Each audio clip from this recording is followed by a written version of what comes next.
जय हिंद दोस्तों, मैं राहुल भगत और आप लोगों का स्वागत करता हूं आपके अपने यूट्यूब चैनल में। मैं इस वीडियो में आप लोगों का रेलवे ग्रुप डी की फर्स्ट मंथ की सैलरी बताना चाहता हूं।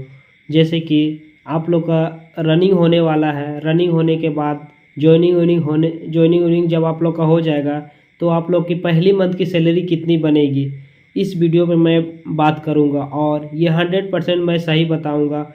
और क्या क्या मिलता है देखिए, मैं सब कुछ लिख के रखा हूँ और कैसे कैसे क्या मिलता है मैं सारा चीज़ समझाऊंगा कि किस तरह सैलरी बनता है, क्या एचआरए होता है, क्या डीए होता है, क्या बेसिक होता है, कितना मिलता है और किस तरह बढ़ता है हर महीना। मैं इस बात को मैं इस वीडियो में डिस्कस करूँगा, क्योंकि मैं भी जब फर्स्ट टाइम ज्वाइन कर रहा था तो मुझे समझ में नहीं आ रहा था कि मेरा पहला मंथ की सैलरी कितना बचेगा, लगभग ग्रुप डी में लगभग कितना कितना हज़ार मिलता है, क्या मिलता है, सारा प्रॉब्लम थोड़ा होता था। इसीलिए मैं इस वीडियो के माध्यम से आप लोगों को ये प्रॉब्लम दूर करूंगा और मैं आपको 100% सही बताऊं कि आप जब ज्वाइन कीजिएगा तो आपका पहला मंथ की सैलरी लगभग कितनी आ जाएगी।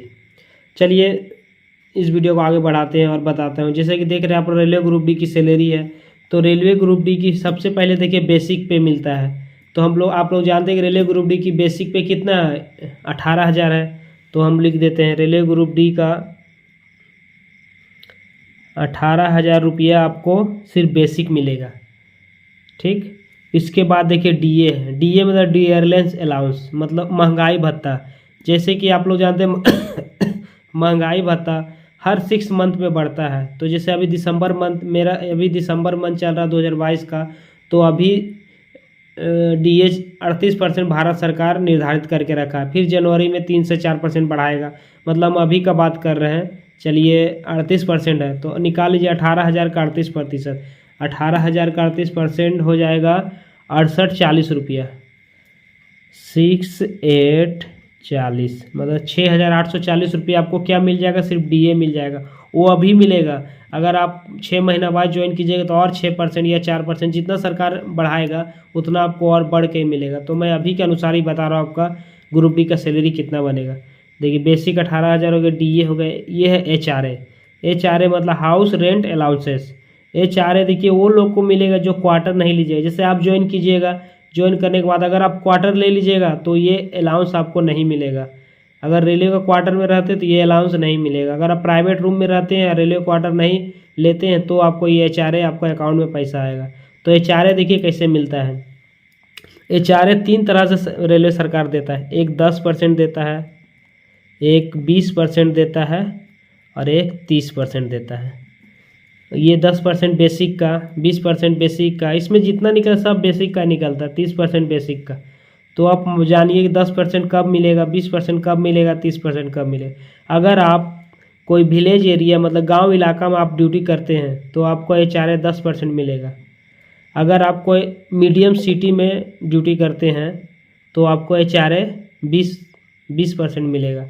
और अगर आप मेट्रो सिटी मतलब महानगर, जैसे हो गया कोलकाता हो गया, चेन्नई हो गया, मुंबई हो गया, दिल्ली हो गया, ऐसे महानगरों में आप ड्यूटी करते हैं तो आपका एचआरए 30% मिलेगा। मतलब 18,000 का 30% मतलब 5400 रुपया मिलेगा। और अगर आम शहर में ड्यूटी करते हैं तो आपको 20% में 18,000 का 20% 3600 रुपया। और अगर गांव में करते हैं तो 18,000 का 10% 1800 रुपये। जैसे मैं गांव में करता हूं तो मुझे एचआरए 1800 रुपया मिलता है, क्योंकि गांव में रूम सस्ता मिल जाता है। अगर आप मेट्रो सिटी में जाइएगा तो 5400 रुपये में भी रूम नहीं मिलेगा, बट गांव में आपको 1000-2000 में आराम से रूम मिल जाता है। इसीलिए इसे रेलवे के अनुसार ये एचआरए दिया जाता है। तो मेरा एचआरए 1800 रुपये मिलता है। अगर आप चेन्नई में ज्वाइन कीजिएगा तो आपको 5400 रुपये मिलेगा, जो कि बहुत ही फ़ायदा होता है। इसके अलावा आगे बढ़ते ये देखिए ट्रांसपोर्ट अलाउंसेस। ट्रांसपोर्ट अलाउंसेस ये होता है जैसे कि आपको ड्यूटी आने जाने में पेट्रोल का खर्चा रेलवे सरकार देती है। तो पेट्रोल का खर्चा रेलवे सरकार आपको 1000 रुपीज़ देती है। 1000 रुपीज़ फर्स्ट टाइम आपको दिया जाएगा, पर धीरे धीरे ये बढ़ता है। जैसे मेरा अभी 1300 की 1200 हो गया, आपका अभी 1100 रुपया मिलेगा। मतलब ट्रांसपोर्ट अलाउंस, आने जाने ड्यूटी आने जाने का पेट्रोल का खर्चा आपको रेलवे सरकार दे रहा है। और ये देखिए रिस्क अलाउंस, उसके बाद आपको मिलता है रिस्क अलाउंस। ये रिस्क अलाउंस सभी डिपार्टमेंट को नहीं मिलता, सिर्फ ट्रैकमैन भाइयों लोग को ये रिस्क अलाउंस मिलता है। इंजीनियरिंग डिपार्टमेंट के ट्रैकमैन रहिएगा तो आपको रिस्क अलाउंस मिलता है, क्योंकि ट्रैक पे काम करना एक तरह का रिस्क होता है। इसीलिए भारत सरकार और रेलवे सरकार रिस्क के तौर पे आपको 2700 रुपया रिस्क अलाउंस देता है। रिस्क अलाउंस इसीलिए दिया जाता है क्योंकि हम ट्रैक में भाई लोग ट्रैक के बीच में काम करते हैं, उसे एक्सीडेंट रन ओवर होने के बहुत चांसेस रहते हैं, उसी को पूर्ति करने के लिए 2700 रुपये एक्स्ट्रा दिया जाता है। इसके अलावा देखिए ट्रैवलिंग अलाउंसेस, अगर आप दूसरे डिपार्टमेंट में है जैसे पॉइंट्समैन है या उधर इलेक्ट्रिक डिपार्टमेंट में है तो आपको ये रिस्क अलाउंस नहीं दिया जाएगा, बस सिर्फ ट्रैकमैन भाई लोग को 2700 रुपये दिया जाता है। इसके अलावा देखिए ट्रैवलिंग अलाउंसेस, ट्रैवलिंग अलाउंसेस ये होता है जैसे कि आप अपने स्टेशन को छोड़कर दूसरे स्टेशन पे आप ड्यूटी करने गए हैं तो उसे ट्रैवलिंग अलाउंस कहते हैं। अगर एक दिन का 500 रुपया ग्रुप बी स्टाफ को बनता है और एसएम लोग को 800 रुपया बनता है, मतलब अगर एसएम एक स्टेशन दूसरे स्टेशन ड्यूटी करने गया है तो उसको 800 रुपये एक दिन को मिलेगा, पर ट्रैकमैन भाई लोग को 500 रुपये मिलता है, मतलब ग्रुप बी स्टाफ को 500 रुपये मिलता है। जैसे मेरा स्टेशन ए है और अगर मैं बी स्टेशन पर काम करने गया हूँ तो मुझे यहाँ पर एक दिन का 500 रुपया, उसी तरह अगर 10 दिन गए हैं तो आपका 5000 रुपया बन जाता है। तो मतलब जो लोग गैंग में है वो लोग का 5000 10,000 आराम से ये ट्रैवलिंग अलाउंसेस बन जाता है। तो मैं इसमें आप लोग का जोड़ देता हूँ, आप लोग का भी तो आइएगा तो कम से कम 5000 तो आराम से बनेगा, क्योंकि एक दिन का 500 रुपया 10 दिन तो आपको दूसरा स्टेशन जाना ही पड़ेगा, क्योंकि एक ही स्टेशन में उतना काम नहीं होता है तो दूसरा स्टेशन में काम होता है, सब मिल के जाता है।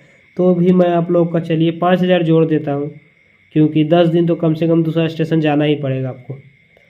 मेरा सेक्शन में तो आराम से सब जाता है, इसीलिए आपको 5000, चलिए आप लोग का ये ज़रूरी नहीं है, चलिए आपको 2000 ही जोड़ देता हूँ मैं, ठीक है। बट इससे ज़्यादा आपको मिलेगा, ये मैं 100% गारंटी साथ बोलता हूँ, पर आपको 2000 रखिए।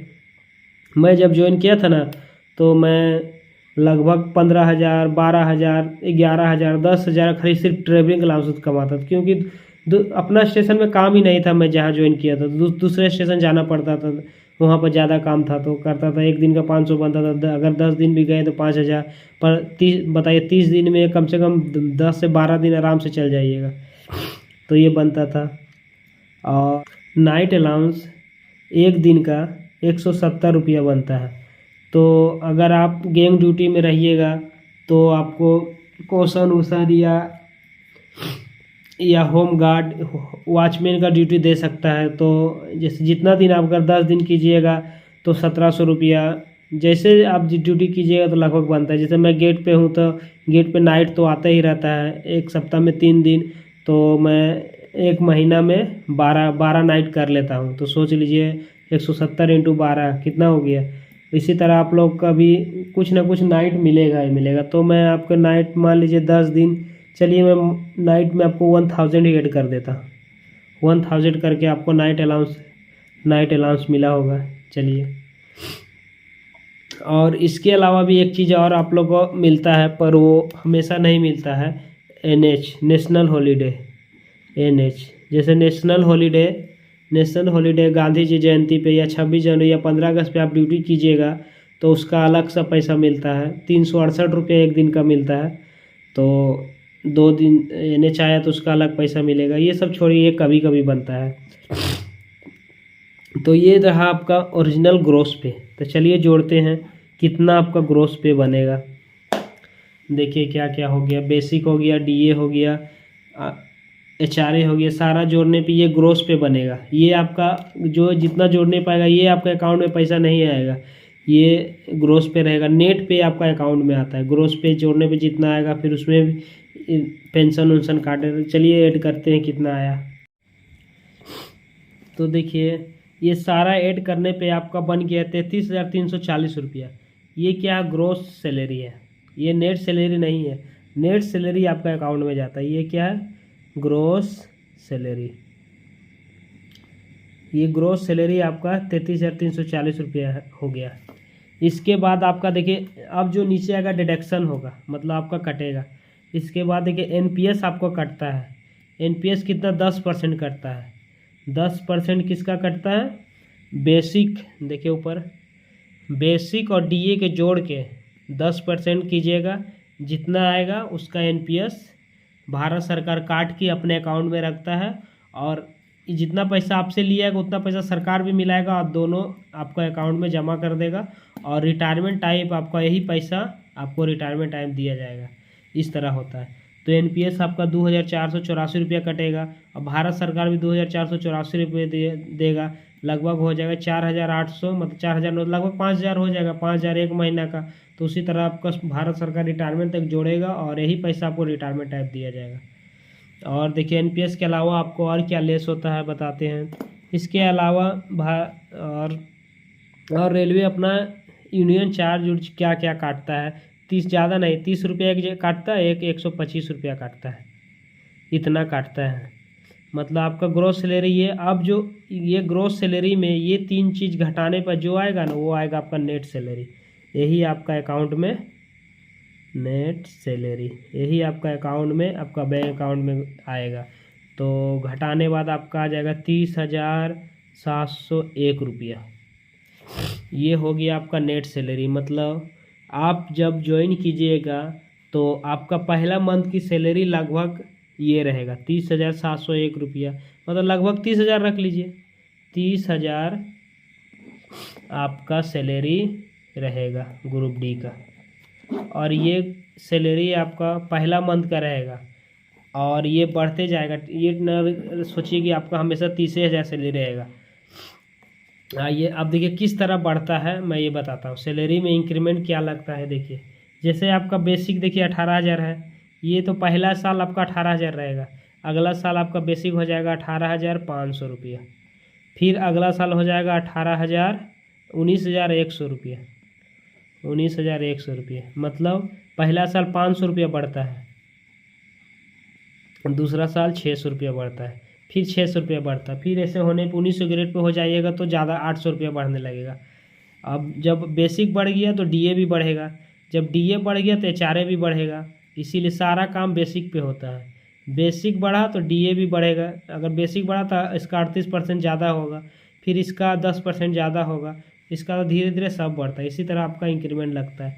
ये डीए साल में एक बार लगता है, ये बेसिक साल में एक बार बढ़ता है और डीए साल में 2 बार बढ़ता है, 6-6 महीना पे, जिससे आपका पूरा ग्रोस पे नेट सैलरी पे इफेक्ट पड़ेगा।